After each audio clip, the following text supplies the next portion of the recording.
మన సికింద్రాబాద్ కంటోన్మెంట్ నియోజకవర్గం diamond point hotel దగ్గర అయితే గిట్ల వంగిపోతుంది. ఏందని అనుకుంటారా ఏంది? గిది డ్రైనేజ్ దుర్గంధం. నీళ్లు ఎట్లా వంగిపోతుందో చూడుండ్రి. తొవ్వంటి పోయేటోళ్ళకైతే బాగా ఆసనొచ్చి అయితే మొత్తం ఇబ్బంది అవుతుందట. కంటోన్మెంట్ సాఫ్ సఫాయి పెద్ద సార్కు ఆరం కిందనే మా రిజిస్టర్ ఎస్సీబీ న్యూస్ ఇలేకరి సమాచారం ఇచ్చిండు. కంటోన్మెంట్ సార్లేమో తెల్లారే డ్రైనేజ్ క్లియర్ చేస్తామని మాట చెప్పిండు. అయినా సరే ఇంకానైతే పనిగాలే.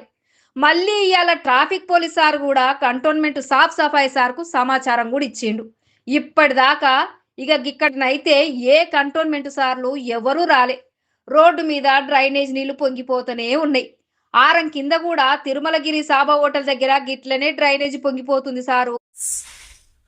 I've been facing this for years regularly. There is a hotel here and they keep dumping all their stuff onto this. They are my neighbors. I've been quiet for so many years. This is what is going on because I did not tell them till now anything.